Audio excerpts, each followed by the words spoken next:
Yo, what it is, world? It's your boy Jay Newz, and you are now tuned in to Not Rated Radio on Dash Radio's Dash Discover. And today we got award-winning rapper, singer, songwriter in the building, y'all. I would like to introduce C True. How you doing, boss man? Hey, what's up, man? What's up, Jay? How you doing, man? What up, world? See you in the building. What's up? Hey, that's what I like, man. That's what I like. I was gonna push this up if you can get a little bit closer to it. That'd be perfect. Word. Man, it's a pleasure to have you, man. You know what I'm saying? I've been seeing you doing your thing. We're going to get a lot of talking about what you got going on. But first and foremost, it's a pleasure to have you on the show, and I can't wait to hear what you got. Thank you so much, man. It's a blessing being here. Thank you for taking the time, man. Appreciate it. Hey, not a problem. So how we get this started, bro, is by giving all of our supporters and new listeners out there a brief summary on who C True is from the start of your career to where you are now. Okay, well, C True, I represent positive change, basically. You know what I'm saying? For me, coming out as a unique artist in the game, I'm Filipino, I'm Asian American, and coming up that way has its own kind of difficulties and pitfalls, especially in the music game. You feel what I'm saying? But I think that's what makes me unique as an artist, and that's the story I'm trying to represent. So for me, coming up, my parents came here, immigrants, we didn't know nobody, came up humble beginnings. For me, it started with a dream, and and that's just, it's facts. Like when I ask artists like, hey, why do you guys want to start rapping? It could be the fame, the clothes, whatever. For me, it really was a dream. You know what I'm saying? Like I was in school, I was kind of messing up at school, and my mom's was like, hey, you know what? You could be anything you put your mind to. You really have the talent to do that. And I think, honestly, she meant be a doctor, a lawyer. But in my mind, I was like, nah, it's like I want to be a rapper, man. I want to be on stage. I want to be an entertainer. I want to be out there. And so that kind of having that kind of belief and faith in me earlier just kind of led to my progression. So I started freestyling. You know what I mean? Doing rap ciphers. I'm from the Bay Area originally. So there you go. Just kind of moved my way up. Entered every single contest I could. You know what I mean? To try to just level up. And then eventually that led to me being signed in Europe. This was around 2015, and that shout out to DJ Swiss Ivory. That kind of propelled my career because the scene there was amazing. This is I'm talking about Switzerland, Germany, France area, and I just started just dropping mixtapes, and then before I knew it, my DJ was like, "Hey, bro, I'm playing you on the radio," because he became a radio DJ, and he's like, people are asking for you over here. I'm like, wait, word? Oh shit! And then, it was starting to pop off, and I'm showing my people's I'm still in the Bay Area, right? Going back and forth to Europe. It's it's starting to pop here. So that's when I knew that there was really something besides that belief in me that what, this is something I really can do, right? Make a living from. So fast forward, doing the Europe grind, that led to the important relationships that became milestones of my career. So, for example, through DJ Swiss Ivory and being my tour manager there, every time a big hip hop act toured in Europe, they would stop by, Switzerland, Germany, those big areas, right? And he would DJ the parties and whatnot. You know what I mean? So one of them happened to be D.m.x's manager and his people's, and one of his A&Rs, and so Swiss Ivory got him, talking about me and everything, and that led to me meeting D.m.x, the late great D.m.x. He got his angel wings, so RP to the homie, man, for real. Me meeting him in 2016 in the studio, and it was an impromptu session, and then we made a track, and that led to me eventually working with Snoop Dogg, and right now, at this point in my career, it's a lot of things are just coming together. I feel like it's a blessing. Because of the pandemic last year, I started a company with two other great business partners of mine, Archivia. I'm also part of Asian Net. Shout out to Dean and Michael Dung. And, it's just right now my career is expanding. So I think, in a nutshell, it's kind of if I can sum it up, it's have a belief in yourself. It started with a dream. Yeah. And then it started with the hard work, what I mean? When no one believed in me, just trying to find every opportunity, freestyling, every contest, finally getting discovered. And then, keep working. You know what I'm saying? Yeah. men lie, women lie, numbers don't. But when you start pushing those numbers, right, they're gonna see that. And so that kind of led me to where I am today. And talking to you, you know what I'm saying? Like with your flyway, like expensive paradise, man. I need some of that swag, bro. No, I got you, man. We gonna definitely get it popping. Yeah. No, that's a cool story, man. You know, it's definitely like cool to hear different artists and where they come up and how they actually got into it. You know what I'm saying? Because that's what everybody wants to hear as far as the fans and supporters, man. It's like you're human as well. Everybody goes through ups and downs. You know what I'm saying? So people gravitate to that, especially with a story like that. It's like, man, okay, you never gave up. It was that grind, ambition. You know what I'm saying? So I definitely dig that.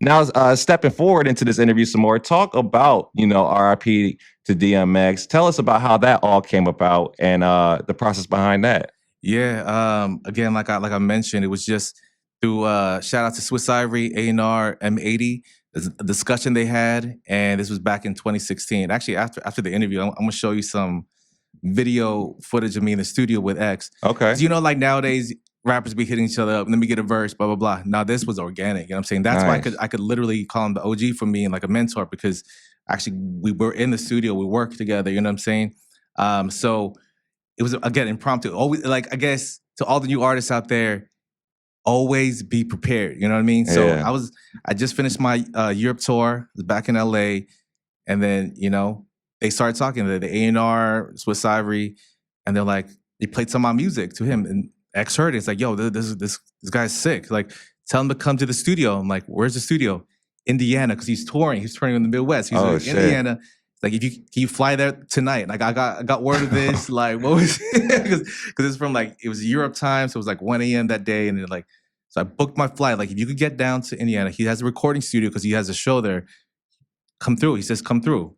I'm like, so man, mind you, man, like I'm still just trying to get by, paying rent. You know what I mean? I'm gonna just get the next ticket out. I did. I got the next plane out. Didn't know what to expect, and it's funny because like D.m.x. the dude was like, oh, he just landed too. He wants to play pool first because he loves playing pool. Okay. I'm just chilling. I was like, you could go to the studio already. So I'm at the studio, just like, all right, like, is he gonna really show up?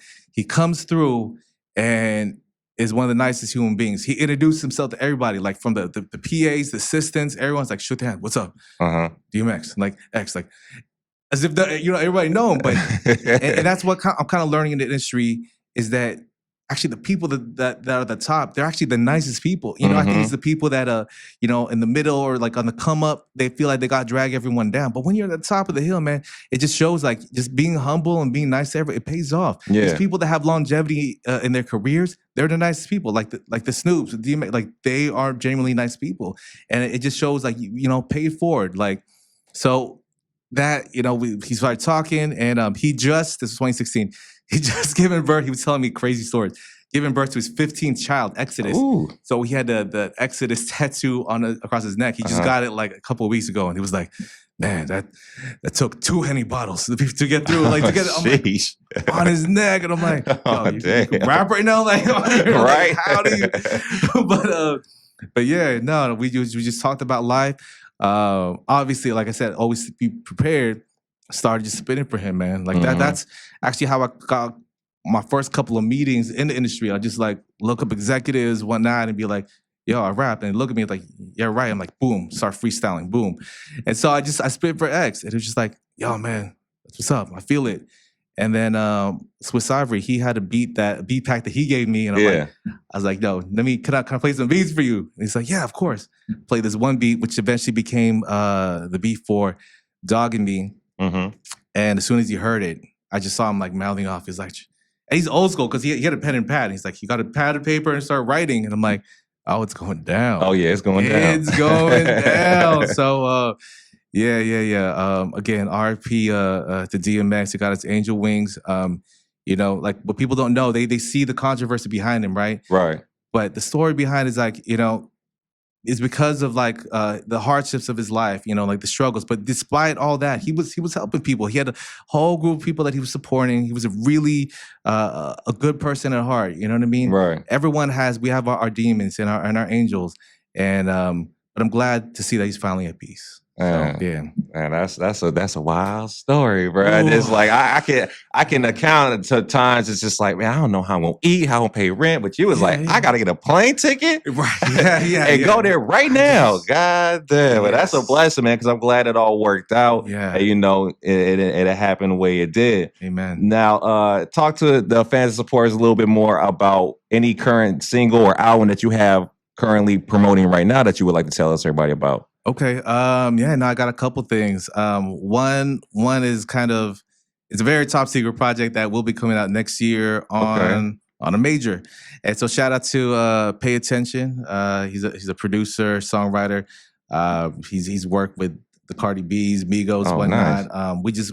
We linked up and we're planning something big, and that's gonna be in connection with a lot of actually like big projects. So that's one. Also, I have work that I'm doing with Rakuten, that e-commerce site. Yeah. Shout out to Rakuten. Vicky, actually, that's going to be their new digital streaming platform. I'm doing some user work for them. Okay. That's going to be coming out. And then actually on October 23rd, I'm going to be performing like a new song. It's actually called Pogi Boy Barkada, PBB. And that's like, as a Filipino American, I kind of want to incorporate my culture in my music. You know what I'm saying? So, Pogi Boy Barkada. What does that even sound like to you? Like, I'm like, yo, PBB, Pogi Boy Barkada. What comes to your mind when I say that? It sounds like somebody that means business. Ooh, yeah. And but if you break down 3 words, Pogi Boy Barkada, it actually it's equivalent to just saying, hey, it's the Hot Boy Gang. You know what I'm saying? Like, you have Hot Girl Summer. PBB, Pogi means handsome in Tagalog. Barkada means your group of friends, your gang, your peoples. You know what I'm saying? Yeah, I like that. And you know what I mean? I kind of want to make that kind of anthem.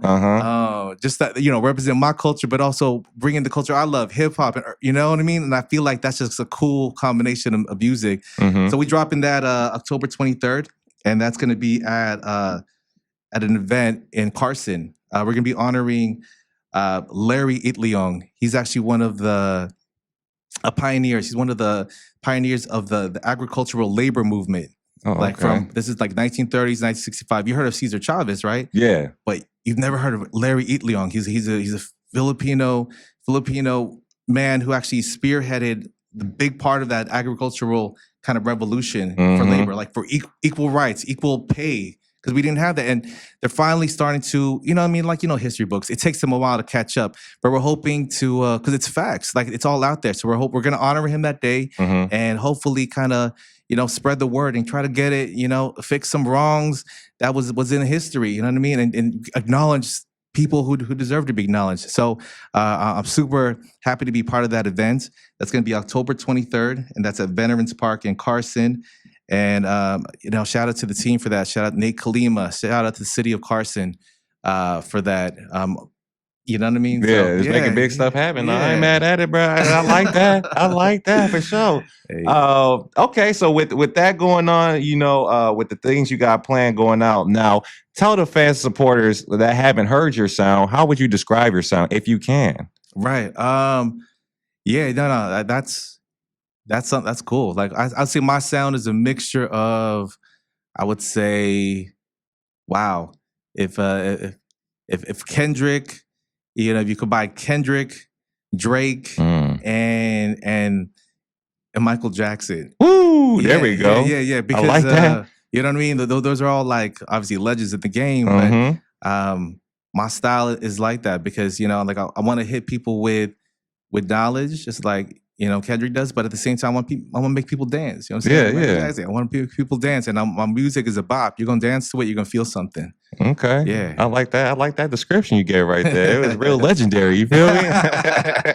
Nah, dead ass though. Okay, so with with the sound that you got going on right now, talk to the people about how, because you say you're a freestyler. You freestyle, you flow. Yeah. How is a day in the studio with you? Are you a punch in type of person, or do you write out first to the beat, or how does that all work for you?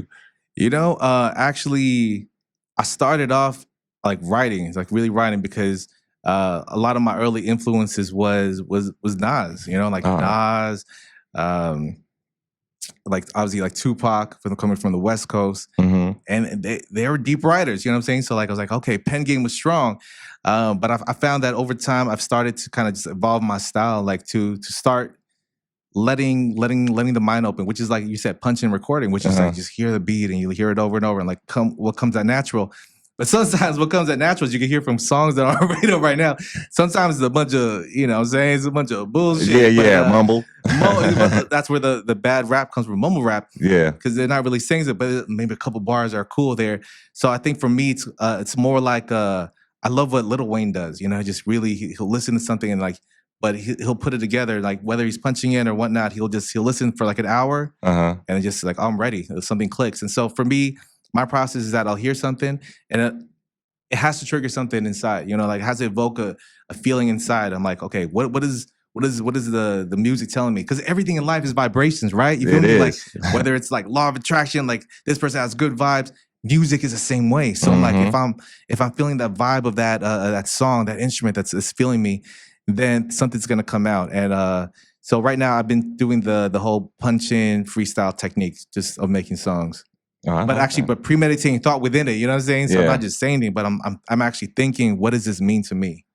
Okay, I like that. Because everybody got their way of working, and you know it's different. And I like to hear how artists like get the creativity. You know what I'm saying? I think how everybody wants to like, how did you make that song? Well, it's like, shit, I was just focused, or I was at a time right now, or whatever. But it just all becomes magical at the end because it's your art. Yeah, so I got a little head and see doesn't hurt. Hey, either, it don't. You know Never. So anything is possible. Yeah. So, sponsor. Yeah, I know, right? So, but yeah, that's dope, man. So, give us who are your musical influences? You gave a quick little brief, but who were you listening to growing up? Who do you still listen to now? Who you just get inspired by to keep going? Yeah, I would definitely say K-Dot for sure.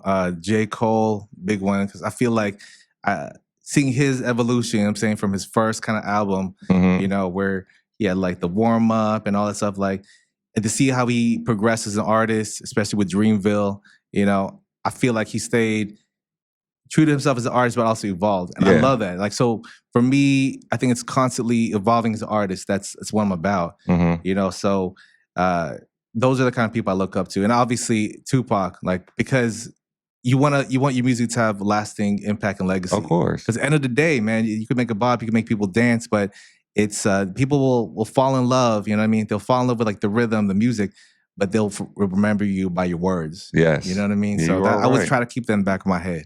Okay, I like that, man. Yeah. My man know what he want and know what he need. God damn it, that's what I like. Yeah. I fuck with that. Yeah. Okay, so with stepping away from the music a little bit, talk about your other passions when you are not busy, because you sound like you're mad busy. Right. But when you just got time to yourself, what do you enjoy to do?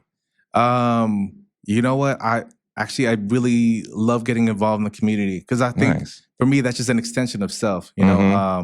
My family for many years now, we also support an orphanage in the Philippines. Nice. I think Philippines is a third world country. It's a beautiful country with amazing people. Have you ever been? Nah. Only place the furthest I've been out the country is to New Zealand. And that's it. Word. Yeah, no, you gotta come out there, because despite, you know what I mean, like the poverty there, you're gonna meet some of the nicest people in the world. Like they'll share what little they have, and they're happy in their surroundings. You know what I mean? And like, I think that's a part of my culture I kind of wanna share here in the U.S. is that, you know what I mean? Yeah. And it's crazy because a lot of my really good friends are actually Haitian, and like for me, it's not about finding the differences between cultures, but finding what connects us. So we talk about food all the time, and like food culture is huge in the Philippines. It's how we bond. It's Haitian culture. So for me, definitely outreach, and so I do a lot of that, and also getting involved in the community at large, and especially with the Filipino community now. We're like trying to,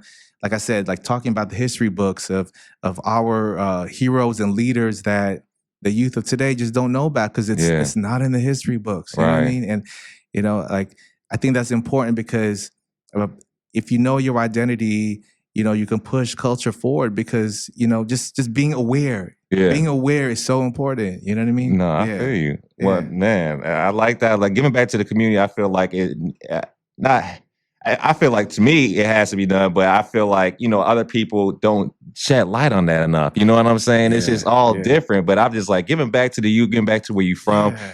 That's what matters. You know what I'm saying? Because you know, wow, and I could get to a whole spill on that shit right That's there. That's all I can tell you, my people, man. We vibe that level. Man, respect. Man, no doubt. So, first of all, congratulations because you just got the gold plaque, or you know, you got the gold plaque with RIP D.m.x.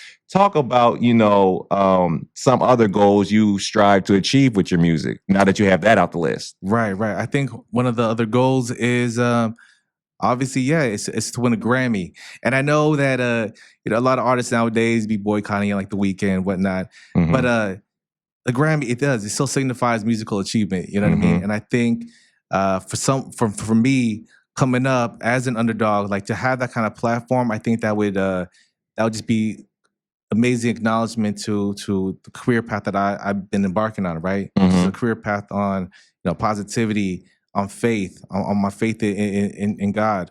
Like that I really can achieve this, and in talking about the blessings of just being a good person. You know what I mean? Because I feel like the industry is so saturated with some negativity, and so I feel like that would be one of my next career goals is to be on that Grammy stage and hold it up. Represent for the people. Represent for the people, man. The people need it, man. We need new inspirational music that make you feel. Because at the end of the day, like you were saying earlier, it's a vibe. It makes you feel like that's how good music stays forever. Oh yeah. You always, I don't know, you probably do listen to a track, but it brings you back to this day. I was going through something. You know what I'm saying? So I feel that, man. I feel like music needs to be, something that can give the people in the vibe, can't just be all that hoorah and shit, you know what I'm saying? But okay, keeping right along with this, man. So you got the goals you want to achieve now. Now talk to us and let us know who are some you pretty much listed off of in the beginning, but who are some people that you would want to work with and that in the industry and that you have already worked with so far? Right. So let's see. It's already, obviously I'll work with D.m.x, Snoop Dogg, some legends in the game. I would love to, expand on that. Maybe, work with Saweetie. I love Saweetie. I love her sound. What she's doing. Doja Cat, dope. Megan Thee Stallion. I love, like their whole wave of how they represent, especially for the women empowerment. I love that, So I'd love to maybe get on track with them one day because it's all about, I think, just vibes and inspiration. And I think that's a wavelength that I'm on too, just being progressive and moving culture forward. Hey, man, moving culture forward, man. You said some legends in there. Yeah, you know what it is too? I think you're the first, because I asked this question to different artists, but they don't never say they want to work with the women. It's always just like Drake. Wow. Wow. It's like, I think you're the first. I think you may be the first one. I was like, no, Doja Cat, Megan Thee Stallion, boom, boom, boom. I like that, man, because the women out here need it too, man. We all need to collab and work together at the end of the day. Yes. But yeah, man, wrapping up on this interview, man, got a few more questions for you.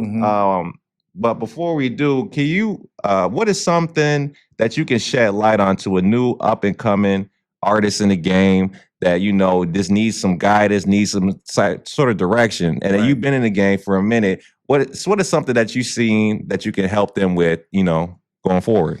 Yeah, I would say be authentic, be true to yourself. And that kind of lends itself to my name, See True. Because I feel like if you're authentic to yourself, then you ain't gonna try to fake the funk. You know what I mean? Right. I think we have a lot of problems in society when we see something, we try to copycat it, and it's not really something that we like, but we feel like we have to, right? Because you're not living authentically to yourself. I think what people don't realize is that everyone wants different things in their own way.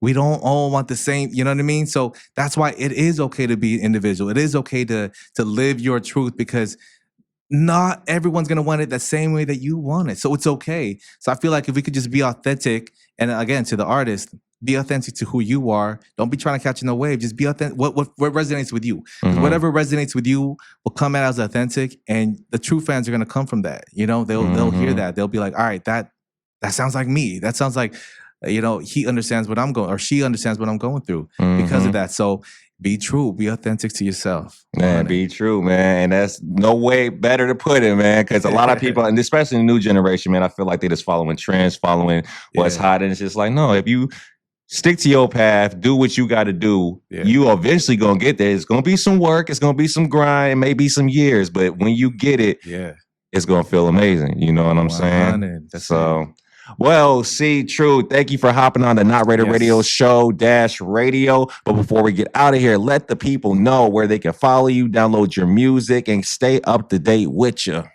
Yeah, please. You can find me on IG. That's ctrue, CTRU.music. And also that's going to be c-tru.com.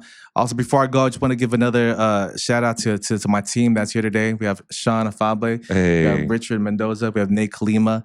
And also, I wanted to also talk about another future project I have. Because, you know, let's talk about it real quick. Yeah. You know, during a pandemic, you know what I mean? Like, I was actually supposed to go on tour in the Philippines 2020, but that shut down. So I think as artists, as entrepreneurs, we got to pivot, right? One of my pivots actually was into the TV and film space. Okay. So I just wanted to talk about just two projects with Seamus Entertainment, Seamus Murphy, two projects that I'm going to be involved in. It's called Anchor Baby, and that's it's an AAPI, Asian American Pacific Islanders story. It's set in San Francisco Chinatown in the World War II backdrop. So think of like a musical, but it's kind of like it's a whole anti-hate, civil rights, immigrants' right kind of protest. But if you could imagine, like, if you had Moulin Rouge plus like with a historical context of like a protest, you know what I mean? So I think that's interesting because I think films like that, it pushes the medium forward. And also another project, which is Barbareño, which is the Santa Barbara Chumash Native Americans. And it's about the modern indigenous rights of their civilization and how they were pushed out of the land. And because, you know, when was the last time you heard it, right? Like that's what sparks my interest. It's uncovering. That's why that's why I know my name is C True, because I love hearing these truths. It's like, do we know about the history of Santa Barbara? Really? Like what happened to the indigenous people there? Where are they now? Right. Who was there before us? You feel what I'm saying? So you're breaking that all down. Yes. Got you. I like that. Right. And so I love being involved in that. So shout out to Seamus Murphy for bringing me along for that project. But I think that's our responsibility as artists to kind of to open up these truths, to be a platform for that. You know what I mean? So just some exciting stuff in the way. You know, I love being a creative, and it's because of the fans and the people out there that I'm able to do what I'm doing. So I'm blessed and thankful for everyone that's involved. You know, the team. Shout out the Philippines. Shout out my family. You know, shout out Asian Net Media, Archivia. So yeah, that's what's up. Well, make sure Not Rated Radio team and supporters and fans out there, y'all stay tapped in with this guy right here. I like him, man. Really humble dude. You know what I'm saying? Got a lot of shit going on, and that y'all need to be in tune with. So stop playing, run up them views, subscribe, follow, whatever you got to do. It's Not Rated Radio approved. Your boy J Newz is C True. It's a pleasure again, boss man. Appreciate you, brother. Not a problem. And until next time, y'all stay easy.